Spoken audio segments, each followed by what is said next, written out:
Okay, we are live. We are live. We are live. Welcome everyone who is tuning in. If you're watching this on Facebook or YouTube, welcome to a impromptu episode of Yup Live. That's why we are here. We are here to inform and educate and give perspective more than anything. This is not your typical show. I have on my workout hat. I just The shirt is popped super something wrinkled. on. Yeah, We like don't talk about it. we felt it necessary. I got contacted by a few people asking if we can go live and discuss the ramifications of today. In case you haven't heard, unfortunately, we have lost Supreme Court Justice Ruth Bader Ginsburg. I'm going to go ahead and bring in Gigi, who made it onto the on it. Gigi's here? Yeah, Gigi's here. So I'll go ahead and introduce myself. I am Sharique LeMay. We have Miss Jasmine Laverne, another host of Yup Live. We have one of our favorite guests and favorite commentators, Chris McLean, is actually on as well. Yes. And we have Mr. Lawrence, aka Bobby Boy Bob. What's up? Breaking news, it just happened.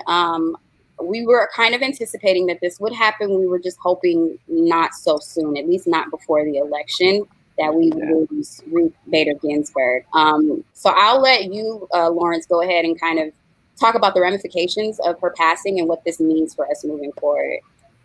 Yeah, so it's really shocking from a political standpoint and from a societal standpoint of what we've got going on right now. As many people know, Ruth Bader RBG is or was, God bless her soul, the most liberal Supreme Court justice on the panel that we currently have. The Supreme Court consists of 9 different judges, and they have the highest court in the land. It is a judgeship that cannot be revoked by anybody individually.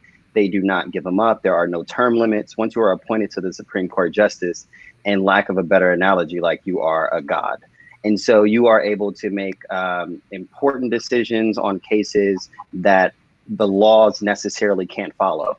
Another way of putting it is that the Supreme Court actually has more power than the president or the Congress. Because if the president wants to sign into a law or the Congress passes a law, the Supreme Court justices can come together and say, you know what, even if people voted on it, even if the law passed, even if you guys made it, it doesn't matter. We're canceling out this law. For example, they are the number one check and balance against the tyranny of the majorities, of what you will. So if you have a whole bunch of people that, let's say, believe in racism, and it's still wrong, the Supreme Court is supposed to be there to say, hey, you know what, we cannot have this racist law. And that's been the same all the way down from the beginning of the Supreme Court. This is an established part of our government since the inception of our government in 1776. And also, most recently, birth control and abortion has really been like a hot topic. And that's something that people feel will teeter depending on the next Supreme Court justice. I want to make one other point, and then I want to open it up to everybody on the panel, obviously. What's going on with her passing, again, like I said, she's been the most liberal, is that now Trump, before he hopefully gets taken out of office by Joe Biden, he has an opportunity to appoint the next Supreme Court justice. And every president does it. They appoint people that believe in the type of things that they believe in. So he was already able to vote in one, George Kavanaugh. I don't know if you remember, this was last year, highly controversial. He was accused of raping somebody and still got able to get pushed through because the liberals and the Democrats don't have the numbers and the Senate to like filibuster or completely stop it. So people are really afraid right now that Donald Trump is going to immediately put in somebody super conservative that's going to overturn birth control rights, overturn a whole bunch of bad stuff. So yeah, that's why we had to have this immediate conversation. I just want to know everybody's like initial thoughts. How are you guys feeling? What are you guys thinking? Chris, I'm going to throw it to you. So initially, I was heartbroken. As someone part of the LGBT community, she was a big voice for same-sex marriage. So the idea that voice is now gone is disheartening. But to what Lawrence was saying, yeah, the idea that Trump is going to be able to pick our Nokia. That's the Power Rangers ringtone. But Power Rangers. I didn't want to say anything. No, but the idea that Trump is going to be able to pick our next Supreme Court justice it's scaring the crap out of me. Yeah. Just for the simple fact that he got Kavanaugh in, who was controversial. Right. And he wasn't the run-of-the-mill pick. He had a list of judges that he could have picked from, and Kavanaugh was probably the most extreme of that list. And now he has the ability to go on and probably top himself.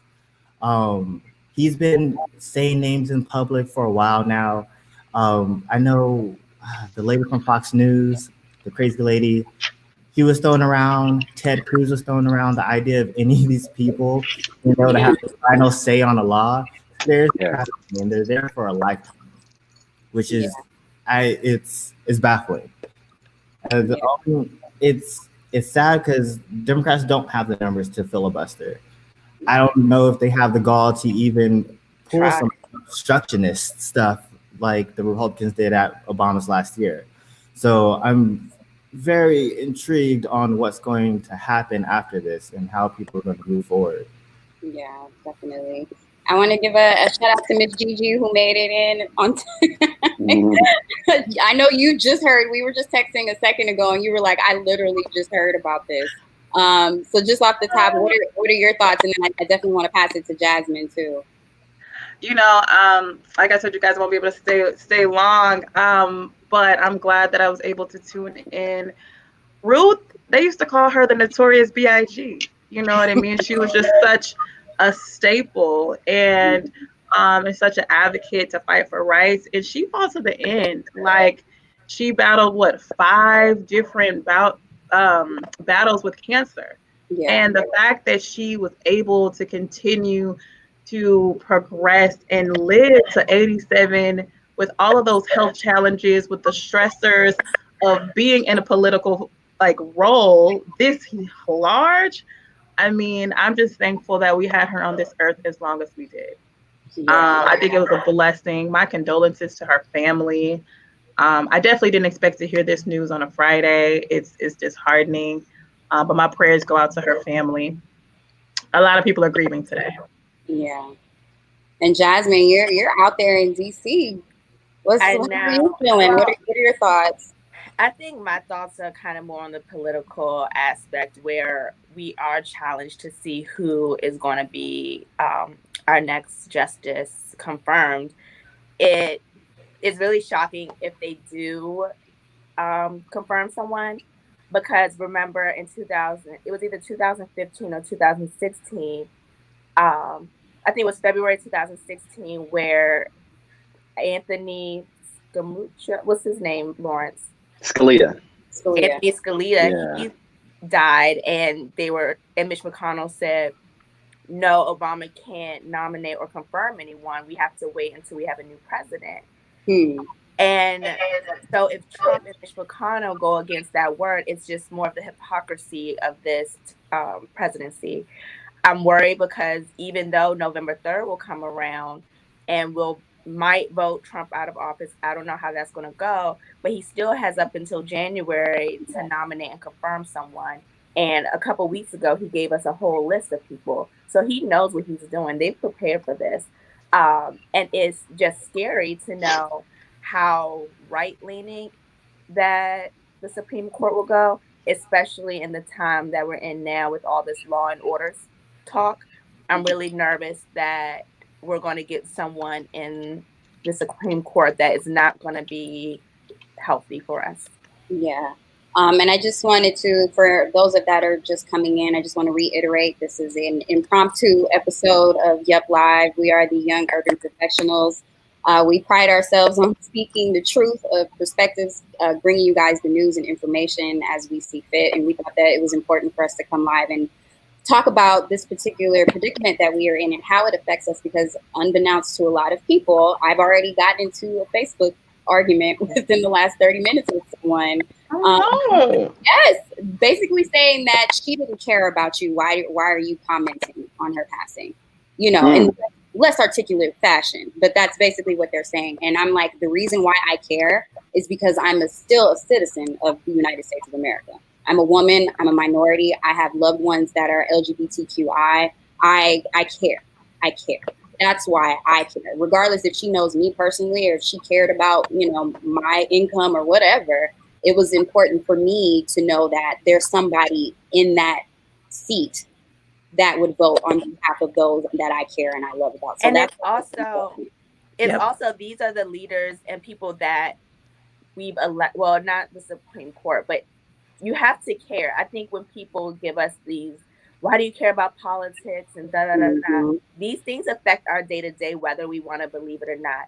You hate capitalism, but capitalism is affecting you, whether you're rich, whether you're poor. So to dismiss Supreme Court, to dismiss Congress, to dismiss the presidency, it's easy to do at a high level, but practically you can't. Well, I guess to play somewhat of a devil's advocate in this situation, and I want to start by saying that I am completely of the mindset that we should vote at all costs, no matter what, that we should support our democratic institutions by being active participants. And I feel like that's the best way to embark upon change. However, there are loud voices in our own communities that feel differently. And I feel like it's our place to at least acknowledge those and see what you guys think about them. One, I feel like a lot of people have been listening to the like Ice Cube argument. He's been going on social media a lot lately, talking about how both sides, you know, you're voting for either we're sheep and you're voting for the lion or the wolf. That's something he posted the other day. He's also been a proponent of potentially holding back the black vote if the elected officials or the potential officials don't have a plan for the black community, which sounds good. But the problem we always run into is that, well, here we are at this point. Do we not vote for Biden? Do we not vote for Kamala Harris because we don't feel that they have enough ready for us or they don't have a black agenda? Now, bringing that back to Ruth Bader Ginsburg, there have been times throughout her political career where it seems like she's always stood up for the LGBTQ and always stood up for white women and gender issues, but not necessarily black women or black people specifically. She had a couple of critical comments about Kaepernick that were here nor there, from my opinion. And this just brings me to the overall arching argument of intersectionality. Intersectionality, the idea of being a minority in multiple different phases of your life, being, you know, a person of color, and then being a person of the LGBTQ community, and then like a person that is a woman. So that's like triple minority.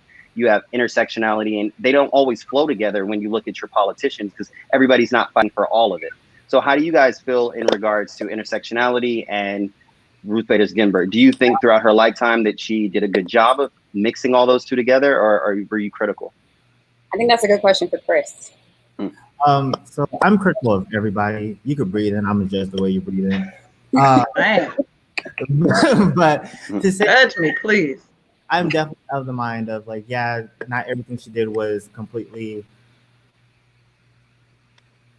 for everyone. It's definitely for beneficial to white women, but I do think that having her gone is more detrimental than ever, considering, especially now when we talk about abortion and women's rights and all that. Republicans for the last year and a half have been testing the waters state to state on what they can get away with to limit access to women's reproductive rights. And they're working their way up to the Supreme Court. So the idea that as they're working their way up, our loudest voice against these crazy laws is gone is really scary. And for me, yeah, she wasn't perfect, but who exactly is perfect? Our job is to criticize and hope that they do better. And that's really like the thought I could. Yeah. Gigi, what about you? Yeah, for me, and I'm gonna have to go, unfortunately, I have a meeting at 6, but I just want to encourage everyone to vote in their local elections because that's where it really counts. I think there's a lot of focus on the presidential elections, and that's fine, but the local elections is really, really, really where it counts. And if you don't know when your local elections are, I encourage you to research those candidates. Because if I go to jail tomorrow, doesn't matter who the president is, they're not going to come down and come get me. But the local officials, those local judges are going to be the ones that make the decisions on my behalf, your brother's behalf, your sister's behalf, your wife, your husband. So I really want to encourage everyone that's watching tonight to definitely vote in your local elections, figure out where they are, and rest in peace to Ruth. Okay. All right, guys. I'll talk to you later. Thank you. Bye. I want to chime in. Yes. Lawrence, I need your help again. Who is the Black Supreme Court Justice? Right now? Yes. Clarence Thomas. That's what I thought. And he is more conservative, correct? Yes, extremely conservative. Yes. Right. And so he doesn't believe in affirmative action. Oh, I didn't know that. But so my thing with intersectionality and progressiveness is that it kind of always rests on Black women. Like, I don't expect for white women to fight for Black women because their type of feminism is different than ours. I don't expect them. I don't expect cis people, straight people, to fight for LGBTQ community unless they have a personal relationship with it, because they don't have that intimacy and they probably don't know people. I never expect white men to advocate for anything other than them and their power. Right. And it's all of a power structure, in my opinion. And it's hard when we're dealing with Supreme Courts and we're dealing with high officials, because it's the fate of our lives, right?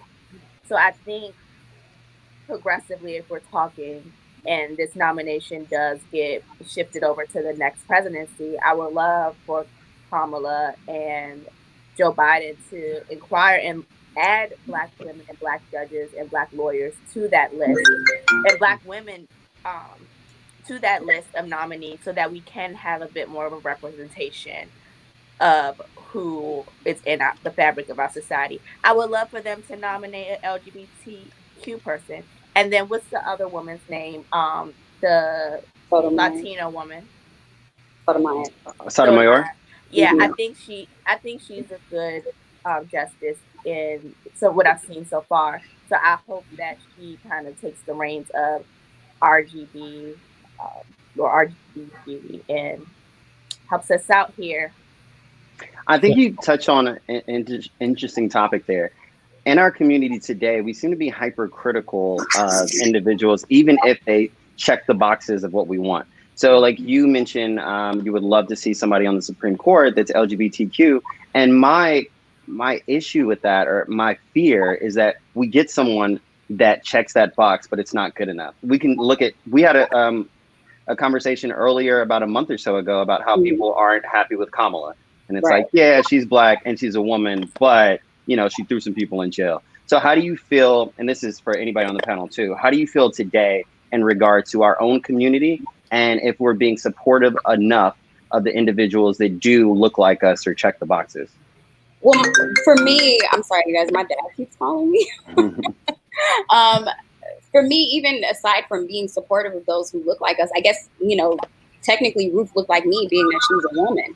And I've had multiple conversations, and I've even had a in-depth essay that I had to write back when I was in undergrad about my Afrocentricity versus my feminism, and taking classes about, feminism and the root of it, and how it was very, very still prejudiced against African-American women. I don't necessarily completely identify with the feminism movement. And I know that's her strong suit. That is her base. But for me, I will say I still care, and I'm still a citizen of this country, and these things still affect me. So to completely dismiss it and to dismiss her and her efforts that she was doing good, regardless if it wasn't directly my exact community for me, as a Black girl from Oakland, California, she still was doing some good so that, our daughters could benefit. And I think the people, and I'm just going to throw it out there, somebody texted me based upon some comments that I got, and we're like, hoteps are annoying.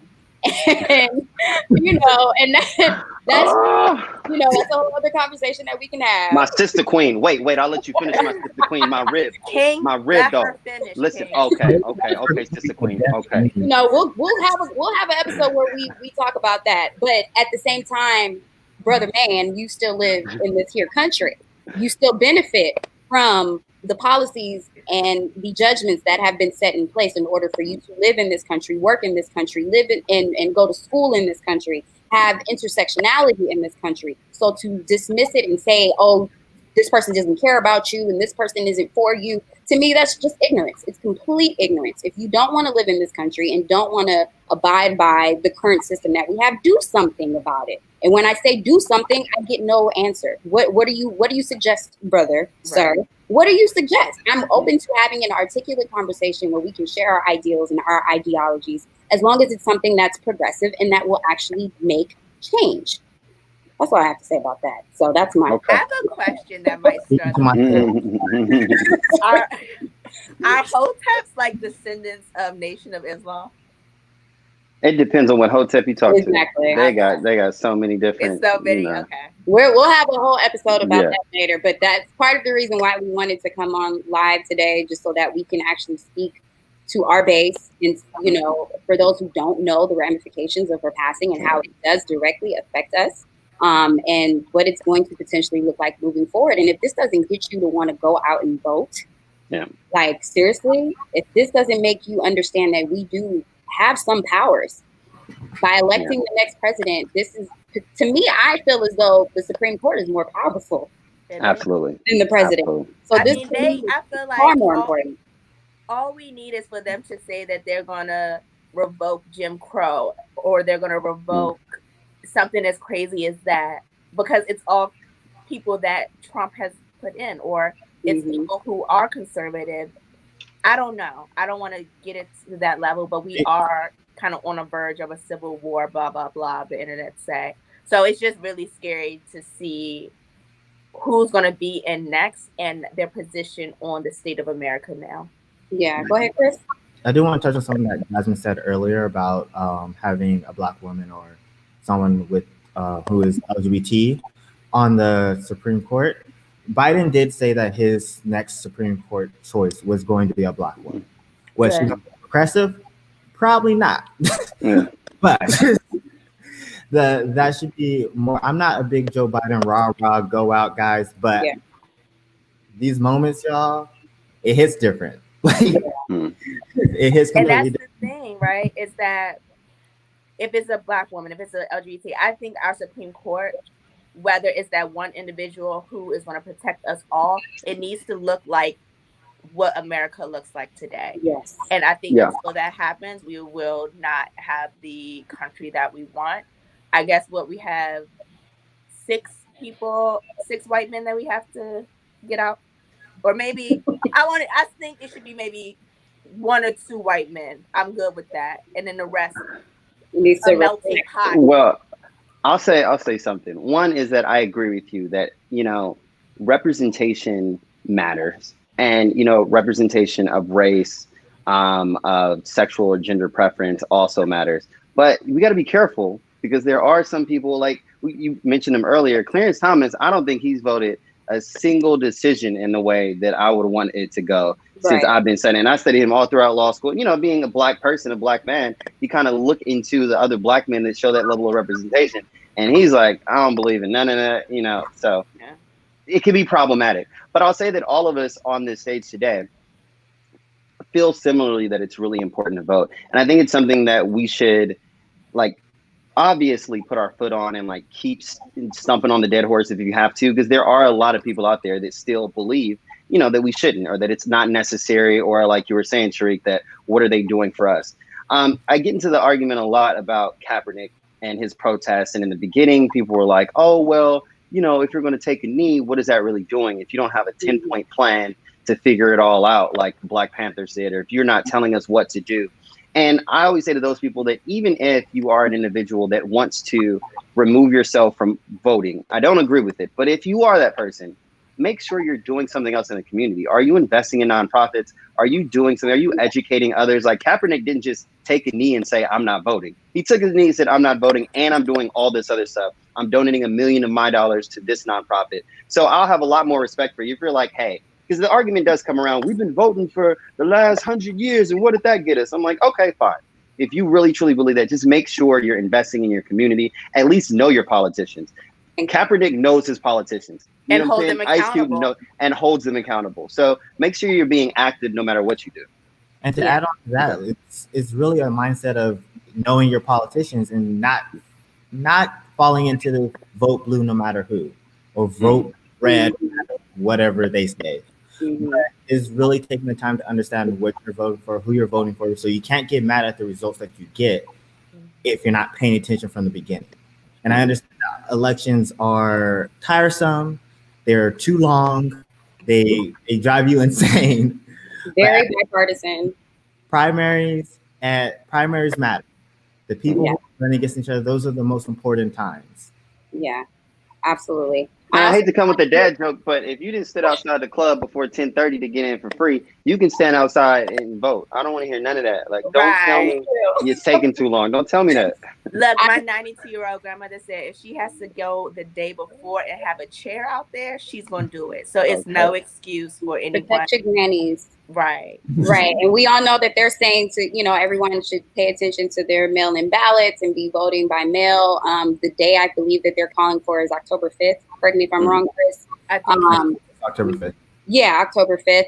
Also, just to put things into perspective, if by chance Trump does appoint someone else into the Supreme Court, he will become the first president since Richard Nixon to install 3 justices in the High Court in a single 4-year term. So think about that, you guys. Like 4 out of 9, or 3 out of 9. Yeah, the Nixon. Like think about the weight of that, like what that means, and how, you know, Republicans, or I would say the very far, you know, conservatives loved them some Nixon. You know what I mean? So just think about the country at that time.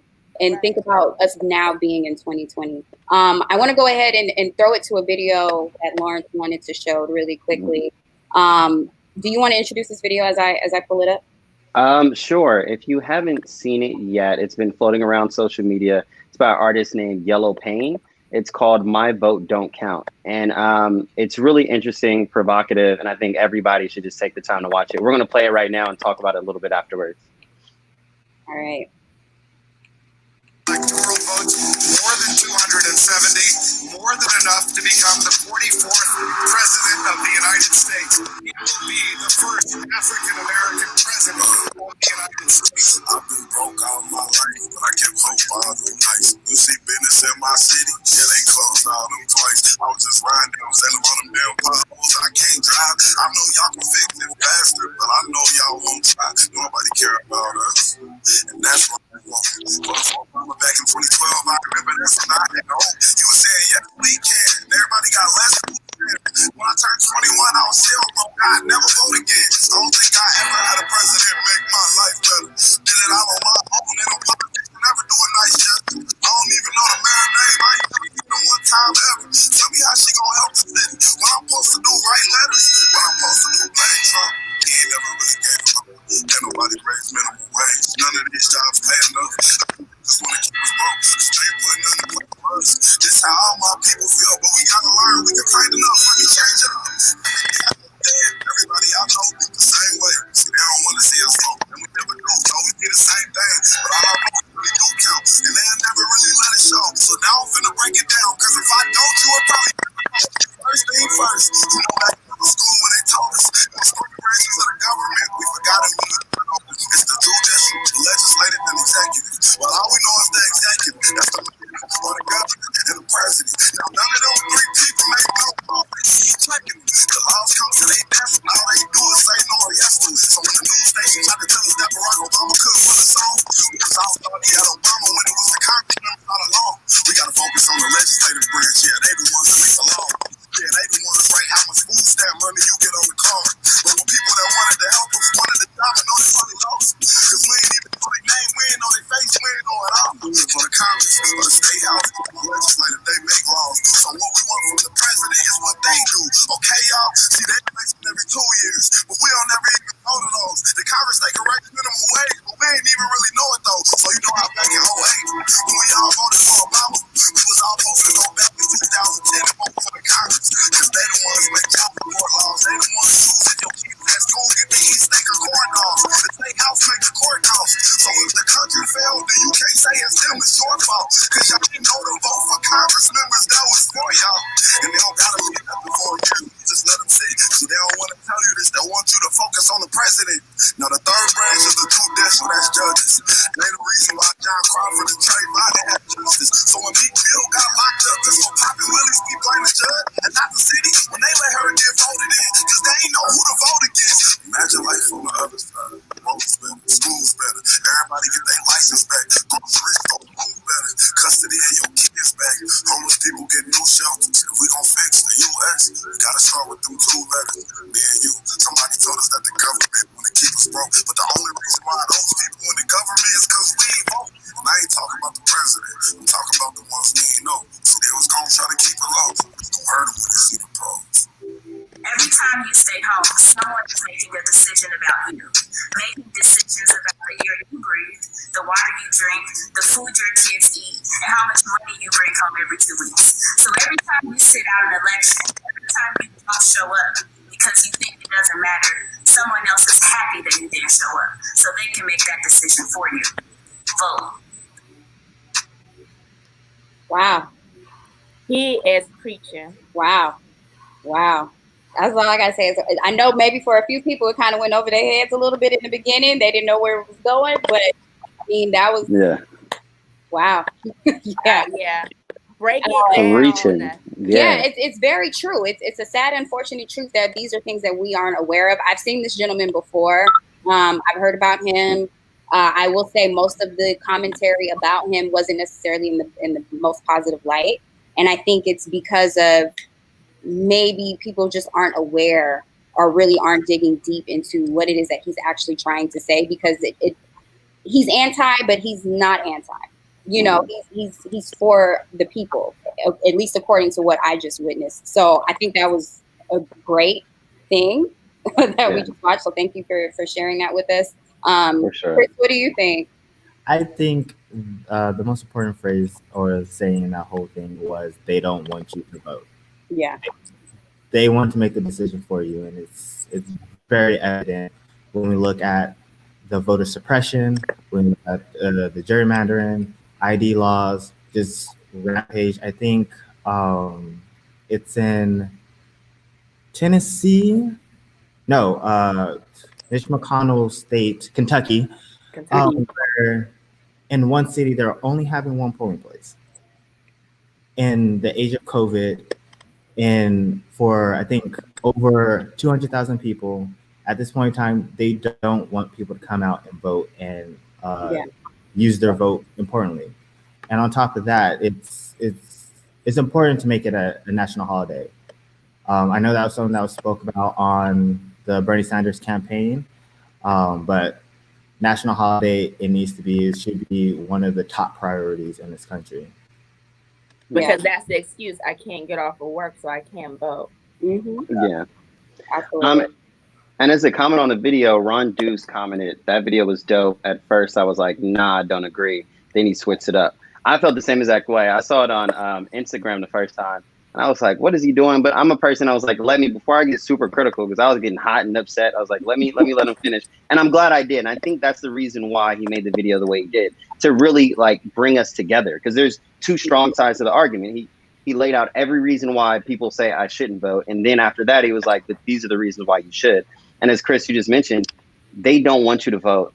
So statistics and studies show that like when you don't have a high voter turnout, it always goes towards the conservative, right-leaning, repressive individual. And so whether you vote or not, you're still making an active decision. Like that decision's either being made by you or by somebody else.